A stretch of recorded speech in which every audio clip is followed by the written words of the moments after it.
Assalamualaikum warahmatullahi wabarakatuh. Tabi pun. Salam Pramuka. Perkenalkan, nama saya Sabta Isna Rahman. Video ini dibuat sebagai salah satu tugas dari KMD Gunung Sari 403 tentang dunia penggalang. Selamat menyaksikan. Nah, penggalang sendiri merupakan sebuah tingkatan di dunia kepramukaan yang di dalamnya berisi dari anggota-anggota yang masih sangat muda, yaitu kisaran umur 11 sampai 15 tahun. Nah, seperti kita tahu juga, di umur sekitar 11 dan 15 ini adik-adik kita masih sangat ingin tahu, masih semangat-semangatnya, masih aktif-aktifnya, dan tentunya mereka masih sering bergerombol. Nah, oleh dasar itu, jadi setiap kegiatan di kepramukaan penggalang lebih sering digunakan untuk bergu atau berkelompok. Nah, dalam suatu kegiatan regu-regu ini dikumpulkan sehingga terbentuklah sebuah pasukan seperti itu. Nah, tadi kan kita sudah dengar ya istilah regu.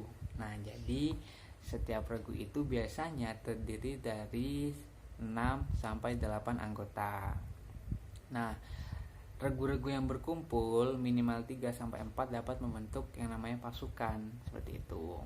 Nah, dalam penggalang pun kita mengenal yang namanya istilah satuan terpisah, yaitu satuan putra dan satuan putri. Dalam regu-regu putra biasanya nama regu mereka itu diambil dari nama-nama hewan seperti serigala, harimau, rusa, dan yang lainnya. Kalau di regu putri itu biasanya mengambil nama-nama dari nama-nama tumbuhan atau nama bunga seperti mawar, anggrek, tulip, dan segala macamnya. Nah, tentunya ada beberapa peralatan yang wajib dimiliki oleh setiap penggalang. Misalnya tongkat itu memiliki panjang sekitar 160 cm. Kalau memiliki tambang itu sekitar 10 meter. Ada juga kompas, jas hujan.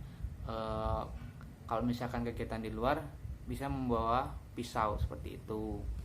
Nah, tentunya dalam regu ini juga harus ada yang bertanggung jawab. Nah, yang bertanggung jawab di sana adalah seorang pembina. Nah, hubungannya apa sih pembina dengan penggalang ini atau adik-adik ini? Nah, hubungan dalam kepramukaan penggalang antara pembina dan adik-adik ini adalah hubungan kakak adik. Jadi kalau misalnya kita di pramuka memanggil yang lebih tua itu dengan sebutan kakak seperti itu.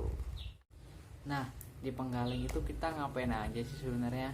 Nah, tentunya dalam kegiatan penggalang itu pasti dan setiap kegiatannya pasti berkarakter, pasti dia dinamis, pasti dia progresif, dan pastinya menantang. Nah, dalam latihan di pramuka penggalang, pembina memiliki kunci yang sangat besar bagi kesuksesan adik-adik penggalang. Semakin dekat pembina dengan adik-adik penggalang, maka keberhasilan atau tingkat ketertarikan adik-adik akan semakin tinggi terhadap setiap kegiatannya seperti itu. Nah, dalam adik-adik penggalang pun harus ada hal-hal yang diperhatikan atau hal-hal yang perlu dipenuhi juga oleh adik-adik, yaitu kita mengenal dengan istilah SKU dan SKA. Nah, SKU itu apa sih? SKU itu kan singkatan dari syarat kecakapan umum. Artinya adik-adik penggalang harus memenuhi syarat-syarat di SKU tersebut. Nah, hal ini berbeda dengan SKK, yaitu syarat kecakapan khusus. Yaitu di sini adik-adik memiliki keleluasaan untuk memilih minat mana yang dia bisa tekuni, seperti itu. Nah, dalam dunia penggalang kita juga pasti mengenal latihan-latihan. Nah, ada 2 jenis latihan di sana, yaitu latihan yang rutin dan latihan yang insidental. Nah, sebelum kita lanjut ke latihan-latihannya, nah dalam SKL itu penggalang mempunyai 3 tingkatan. Yang pertama ada ramu, yang kedua rakit, dan yang ketiga terap. Kembali ke latihan.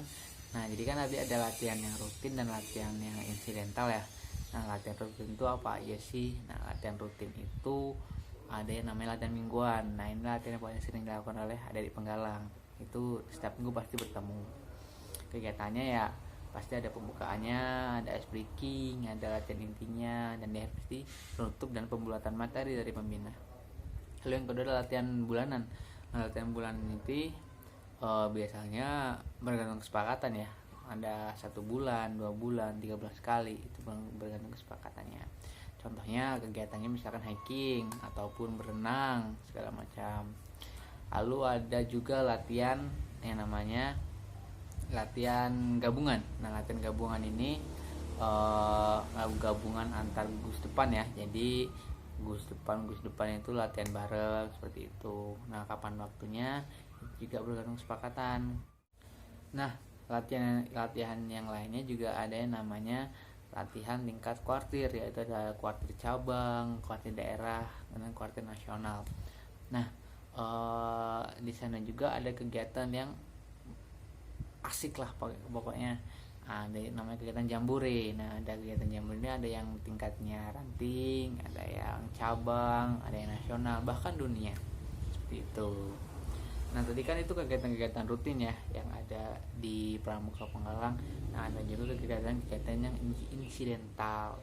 Contohnya ketika ada bencana alam, kok nanti mau menggalang dana, atau ada kegiatan dari pemerintahan, misalkan kegiatan apa gitu dalam meramaikan, dan bisa mengikuti seperti itu.